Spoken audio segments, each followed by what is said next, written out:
PM Modi एक dictator है। Dictator, तानाशाही डिक्टेटर, डिक्टेटर, तानाशाह डिक्टेटर, डिक्टेटर। जी हाँ, the dictator has been democratically elected back to power. ये सुनने में ही कितना आयरॉनिक लग रहा है कि लोग एक डिक्टेटर को वापस पावर में ले आए हैं, और वो भी बावजूद इसके कि इतने सारे नेशनल और रीजनल पार्टी प्लेयर्स के ऑप्शंस अवेलेबल हैं। इंडिया का यूथ एम्प्लॉयमेंट 45 ईयर्स के हाई पे है, महंगाई छप्पर फाड़ रही है और लोगों की जेबें भी। ईडी और सीबीआई ऑपोजिशन लीडर्स को जेलों में भर रही है, प्रेस फ्रीडम खतरे में है, एक्सेट्रा एक्सेट्रा। पर इन सब के बावजूद आया तो मोदी ही।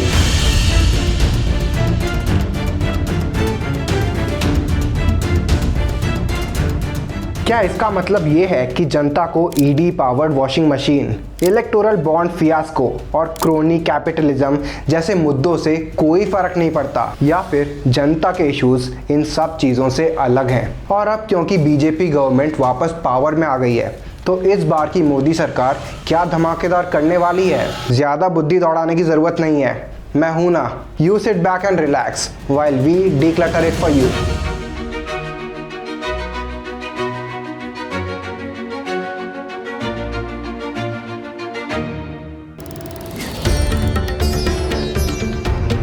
मोदी ये एक नाम नहीं, ये एक ब्रांड है। इस चेहरे ने बार बार विश्वास दिलाया है कि अब हम कमज़ोर नहीं और हमारा देश आगे बढ़ रहा है। रियलिटी कुछ और भी हो सकती है, पर मोदी के लीडरशिप एक्यूमेन और स्ट्रॉन्ग इमेज पर किसी को डाउट नहीं है, ऑपोजिशन लीडर्स को भी नहीं। Every time the Prime Minister has got up to speak on the floor of this House, I think his worst political adversaries will recognize the fact that he is a peerless orator. There is no question. I don't think there is an orator today in India who matches him. There's no question. Everybody recognizes that fact. So every time he gets up on the floor of the House, he puts the Congress party through the shredder. Her party का एक PM candidate होता है, पर यहाँ तो एक PM candidate की party है। और यही राज है बीजेपी के इलेक्टोरल गेन्स का भी। जहां opposition parties lack of united stand और absence of vision and leadership से जूझ रही थी, वहां लोगों को विश्वास था मोदी की गारंटी पर। ऑपोजिशन पार्टीज बिना किसी विजन के सिर्फ एक ही मुद्दे पे चुनाव लड़ रही थी कि मोदी को हटाना है, और आतिशी सिंह के स्टेटमेंट से ये क्लियरली पता चलता है। तो अगर आप यूपी में देखिए, बीजेपी को सिर्फ एसपी और बीएसपी की कोalition हरा सकती है और कोई नहीं हरा सकता। So if we were UP voters, तो हमें क्या करना चाहिए था? हमें अपना वोट जाके एसपी बीएसपी के गठबंधन को देना चाहिए, चाहे उनका जैसा भी कैंडिडेट। हमारे एक जानकार है, वहां पे उनसे बात हो रही थी, तो कहते हैं जी हमारे इलाके का कैंडिडेट गुंडा है, मैं क्या करूं? ऐसे अभी आंख बंद करके कोalition को डाल के जाके वोट डाला, because this is an election जहां पे बीजेपी को हराना जरूरी।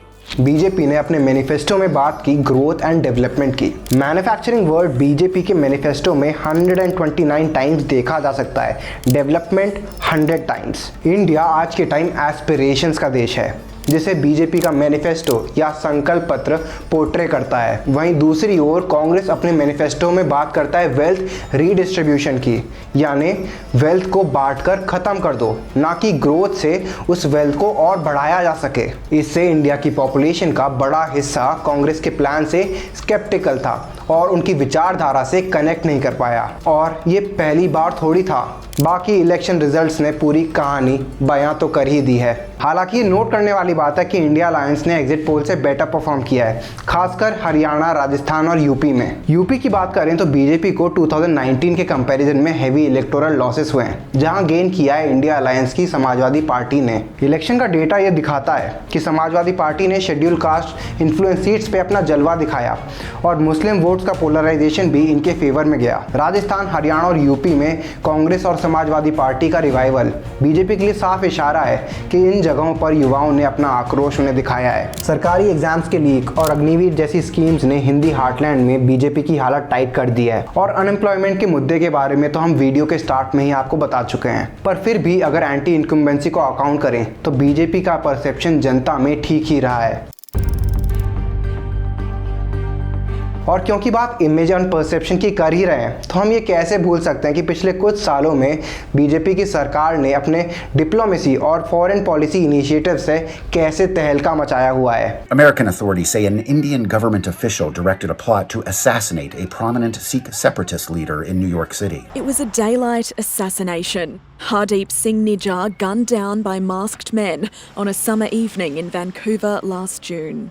Canadian security agencies have been actively pursuing credible allegations of a potential link between agents of the government of India. वैसे तो इंडियन गवर्नमेंट ने इन सारे इंसिडेंट्स में कोई भी रोल को डिनाई किया है, पर ये रिपीटेड एलिगेशंस का कुछ तो कनेक्ट है इंडियन गवर्नमेंट के साथ। और इंडियन गवर्नमेंट का इन सबसे अगर कनेक्शन ना भी हो तो इंडियंस इन रिपीटेड एलिगेशन से खुश हैं। उन्हें अब लगने लगा है कि इंडिया भी रशिया, यूएसए और इजराइल की तरह दूसरी कंट्रीज में कोवर्ट ऑपरेशंस कर सकता है। ये एक बढ़ते पावर स्टेटस का सिंबल है। Now BJP is perceived as a party which takes national security very seriously। और इस चीज का पता हमें आर्टिकल 370 के रिमूवल से भी चलता है कि जम्मू एंड कश्मीर के पीएको को आप भारत का हिस्सा नहीं मानते हो क्या? एग्रेसिव ना हो, जान दे देंगे इसके लिए। क्या बात कर रहे हो आप? एग्रेसिव होने की क्या बात कर रहे हो? जिसको पूरे देश ने सेलिब्रेट किया। और फॉरेन पॉलिसी की बात करें तो इंडिया ने ग्लोबल लेवल पर टफ सिचुएशंस डिप्लोमेटिकली हैंडल की हैं, चाहे वो रशिया यूक्रेन वॉर में न्यूट्रलिटी हो या फिर इजराइल हमास कन्फ्लिक्ट में पीसफुल रेजोल्यूशन एडवोकेट करना। रशिया यूक्रेन कन्फ्लिक्ट के टाइम जब यूएसए और यूरोपियन यूनियन रशिया पर सैंक्शंस लगा रहे थे और इंडिया जैसी कंट्रीज पर प्रेशर था रशियन ऑयल इंपोर्ट्स को बंद करने का, तब इंडिया ने एक टफ कॉल लिया, रशियन ऑयल इंपोर्ट्स और ज़्यादा बढ़ा दिए। Why? For the interest of Indian citizens. और इसी चीज़ की तारीफ पाकिस्तान के former prime minister Imran Khan ने भी की। ये फॉरेन मिनिस्टर को उन्होंने कहा कि रूस से तेल ना खरीदो। उसने आगे से कहा तुम कौन होते हो मैं कहने वाले? यूरोप खरीद रहा है तेल उनसे, हमारे लोगों की जरूरत है, हम खरीदेंगे। ये होता है आजाद मुल्क। पर सवाल ये उठता है कि क्या बीजेपी का सारा काम सिर्फ परसेप्शन का ही है या फिर इन्होंने डेवलपमेंट से रिलेटेड कुछ काम भी किया है। Which brings me to the next point of infrastructure development. BJP ने पिछले कुछ सालों में इंफ्रास्ट्रक्चर डेवलपमेंट में काफ़ी जोर डाला है। उड़ान यानी उड़े देश का आम नागरिक स्कीम के अंडर इनिशियल 5 सालों में 58 नए एयरपोर्ट्स इनॉग्रेट हुए। भारतमाला परियोजना प्रोजेक्ट तेज़ी से चल रहा है जिससे 34,800 किलोमीटर ऑफ नेशनल हाईवे तैयार होगा। सागरमाला स्कीम के बदौलत इंडियन पोर्ट्स का टर्न अराउंड टाइम 0.9 डेज हो चुका है, जो कि यूएसए, सिंगापुर और ऑस्ट्रेलिया से भी बेटर है। टर्न अराउंड टाइम वो समय है जो एक शिप एक पोर्ट पर बिताता है, which can include unloading a cargo, loading new cargo and operations to make the ship ready for the next trip.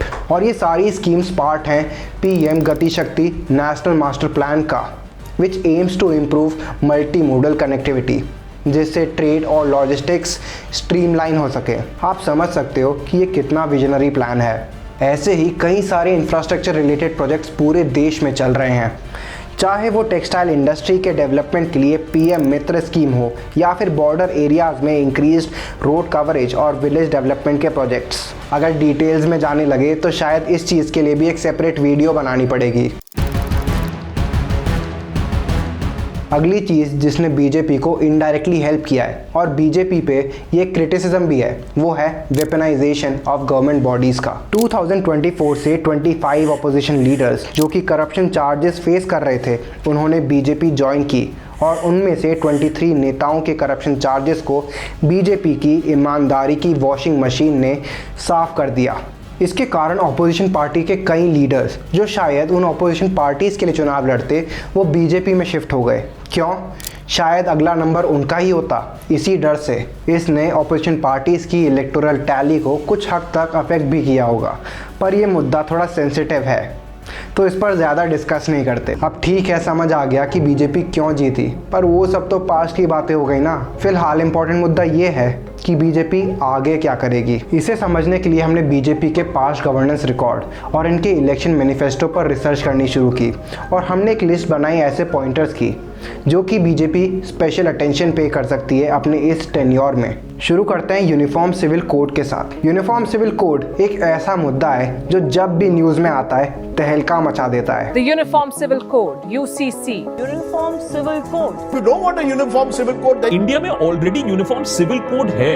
सालों से ये मुद्दा बीजेपी लीडर्स के जुबान पे रहा है, पर हाल ही में ये मुद्दा पेपर पे भी आया जब उत्तराखंड की स्टेट गवर्नमेंट ने एक एक्ट के थ्रू इसे असेंबली में पास किया। तो आखिर यूनिफॉर्म सिविल कोड है क्या? यूनिफॉर्म सिविल कोड यानी कि सब इंडियंस के लिए same civil laws irrespective of their religious standing, जिससे इक्वालिटी लाई जा सके। कॉन्स्टिट्यूशन का आर्टिकल 44 इसकी बात करता है, जहाँ ये कहा गया है that the state shall endeavour to secure the citizen a uniform civil code throughout the territory of India. पर क्योंकि ये एक डायरेक्टिव प्रिंसिपल है तो इसे कोर्ट्स के थ्रू एनफोर्स नहीं किया जा सकता, इसीलिए ज़रूरत है इसे एक पार्लियामेंट में लॉ के थ्रू लाने की, और इसके स्ट्रॉन्ग चांसेस हैं बीजेपी के इस टेन्योर में। ट्रेलर तो हमें उत्तराखंड से दिख ही चुका है। अगर यूनिफॉर्म सिविल कोड यानी कि यूसीसी इम्प्लीमेंट होता है तो इससे मैरिज, डाइवोर्स और इनहेरिटेंस के लिए कॉमन लॉ हो सकता है, और उत्तराखंड यूसीसी की तरह यहाँ पे भी लिव इन रिलेशनशिप की बात हो सकती है। अगर उत्तराखंड मॉडल वाला यूसीसी इंडिया लेवल पर अडॉप्ट होता है तो इससे मुस्लिम मैरिज प्रैक्टिसेस जैसे कि इद्दत और निकाह हलाला क्रिमिनलाइज हो सकते हैं। बाकी ये एग्जैक्टली कैसे होगा ये देखना पड़ेगा। एक बात तो ज़रूर है कि ये काफ़ी चैलेंजिंग ज़रूर होने वाला है, पर मोदी जी को आसान चीज़ों की आदत भी नहीं। And this brings me to the next point which is BJP सरकार ने ऑलरेडी सीआरपीएफ को कुछ टाइम से नक्सल्स को ठिकाने लगाने के लिए फ्री हैंड दिया हुआ है, जिसका कॉन्सिक्वेंस ये रहा है कि पिछले 4-5 महीनों में 80 नक्सल्स मारे गए हैं, 125 अरेस्ट हुए हैं और 150 ने तो सरेंडर ही कर दिया। पर अब बीजेपी ने अपने मैनिफेस्टो में एंडिंग लेफ्ट विंग एक्सट्रीमिज्म पर फोकस किया है, यानी कि नक्सलिज्म का अंत साफ साफ मेंशन्ड है। उनका फोकस नक्सल इन्फ्लुएंस कम करना नहीं, पर नक्सलिज्म को एलिमिनेट करना है। ये बीजेपी की बोल्ड अप्रोच और फोकस को दर्शाता है। अगर ये पॉसिबल हो पाया तो पता है क्या होगा? इंडिया का eastern and central part which comprises Odisha, Jharkhand, Chhattisgarh, eastern parts of Maharashtra and parts of Andhra Pradesh में डेवलपमेंट तेजी से बढ़ेगा। ऐसा नहीं है कि हालत बहुत ख़राब है। ओवर द ईयर्स इन रीजन्स में नक्सल इन्फ्लुएंस कम ज़रूर हुआ है, पर आज भी इंडस्ट्रियलिस्ट इस एरिया में बिजनेस स्टैब्लिश करने से कतराते हैं, क्योंकि नक्सल इन्फ्लुएंस और नक्सल अटैक्स का डर है। शायद इस पॉलिसी के सक्सेस से ये सब बदल जाए। बदलाव की बात कर ही रहे हैं तो क्या आपको पता है आगे चलकर हमारे इलेक्शन प्रोसेस में एक बदलाव आ सकता है? अब आपको बार बार जाकर अलग अलग इलेक्शंस की वोटिंग शायद नहीं करनी पड़े, एक ही बार में जाके लोकसभा का इलेक्शन की वोटिंग भी कर लो और स्टेट इलेक्शन की भी। जो तो इलेक्शन ड्यूटी पर जाते हैं उनके चेहरे पे तो ये सुनते ही स्माइल आ गई होगी। और इसे मुमकिन करने के लिए बीजेपी ने अपने पिछले टेन्योर में 1 नेशन 1 इलेक्शन का आइडिया फ्लोट किया। फिलहाल ये कंसिडरेशन स्टेज पर है, but the chances are high कि ये रियलिटी बन जाए। पर इसका फ़ायदा क्या होगा? इलेक्शन प्रोसेस में पैसा पानी की तरह बहता है। पॉलिटिकल पार्टीज अपनी काफ़ी सारी एनर्जी और पैसा कैंपेनिंग में लगा देती हैं। अगर इलेक्शन एक ही टाइम पे होगा तो एनर्जी और पैसा दोनों ही कम लगेगा और पॉलिटिकल पार्टीज गवर्नेंस इश्यूज पर ज़्यादा फोकस कर पाएंगी, ना कि हर 1 साल 2 साल में रैलीज पर। और क्योंकि गवर्नेंस की बात कर रहे हैं तो एक मुद्दा मेरे जहन में आता है जिसने बीजेपी के पिछले टर्म में उनकी हालत टाइट कर दी थी। हाँ, मैं फार्मर प्रोटेस्ट की बात कर रहा हूँ। पिछले 4 साल में 2 बार किसान दिल्ली बॉर्डर पर प्रोटेस्ट कर चुके हैं और बीजेपी गवर्नमेंट ये बिल्कुल नहीं चाहेगी कि ऐसी चीज़ें वापस रिपीट हों। इसीलिए बीजेपी का प्लान है एग्रीकल्चर को स्ट्रेंथन करना। हाँ, उन्होंने अभी एमएसपी के बारे में ज़्यादा कुछ नहीं कहा है, पर बीजेपी ग्रास रूट पे काम करके एग्रीकल्चर को स्ट्रेंथन करना चाहती है। ये मैं नहीं, खुद बीजेपी का मैनिफेस्टो कहता है। कृषि इंफ्रास्ट्रक्चर मिशन से बीजेपी का प्लान है स्टोरेज फैसिलिटीज़, इरिगेशन, ग्रेडिंग और सॉर्टिंग यूनिट्स से रिलेटेड प्रोजेक्ट्स को इंटीग्रेट करना। और मोदी गवर्नमेंट ने कुछ महीने पहले ही दुनिया की largest grain storage capacity develop करने की बात भी की थी। इससे पता चलता है कि एग्रीकल्चर गवर्नमेंट की प्रायोरिटीज़ में रहेगा। वैसे प्रायोरिटी के मामले में मानना पड़ेगा बीजेपी को, ये सिर्फ हिंदुत्व का एजेंडा ही नहीं रखते, उस पर काम भी करते हैं। चाहे बात कर लो अयोध्या के राम मंदिर की, या 4 धाम के रूट की, या काशी विश्वनाथ कॉरिडोर की, काम तो हो रहा है। BJP is very serious on religious tourism और अपने मैनिफेस्टो में भी ये कहते हैं कि ये उसी रास्ते पर आगे बढ़ेंगे। पर फोकस सिर्फ रिलीजियस टूरिज्म पे नहीं रहने वाला। इसके लिए भी चलिए आपको बीजेपी के मैनिफेस्टो पे ले चलते हैं। यहाँ से पता चलता है कि फोकस है थीम बेस्ड टूरिज्म सर्किट्स के डेवलपमेंट पे। फिर चाहे वो नॉर्थ ईस्ट के हिली टेरेन हो, लक्षद्वीप के सुंदर आइलैंड्स या बॉर्डर विलेजेस के यूनिक टोपोग्राफी और कल्चर। मोदी जी टूरिज्म को कितना सीरियसली लेते हैं ये तो उनके लक्षद्वीप टूर से क्लियर हो ही जाता है, जहाँ वो खुद लक्षद्वीप के एंडोर्समेंट करते हैं। तो बोल सकते हैं कि इस टर्म में टूरिज्म सरकार का एक फोकस पॉइंट बन सकता है। तो be ready and pack your bag for the holiday session, क्योंकि जब सरकार इतना एफर्ट डालेगी टूरिज्म में तो नई फैसिलिटीज़ तो डेवलप होंगी, जिससे टूरिस्ट के लिए काफ़ी बेनिफिट होगा। और हॉलीडेज़ ही क्यों, डेस्टिनेशन वेडिंग्स भी इंडिया में ही करो ना। वेड इन इंडिया इनिशिएटिव का यही ऑब्जेक्टिव भी है। हमने इतनी सारी चीज़ें डिस्कस कर ली, पर इनमें से कितनी सच होंगी और कितनी नहीं, ये तो टाइम ही बताएगा। पर इस वक्त आने वाली गवर्नमेंट के लिए कुछ सीरियस चैलेंजेस भी हैं, जैसे कि अनएम्प्लॉयमेंट और इन्फ्लेशन, जिसके बारे में हमने वीडियो के स्टार्ट में बात की थी। साथ ही साथ क्लाइमेट चेंज भी एक गंभीर मुद्दा है।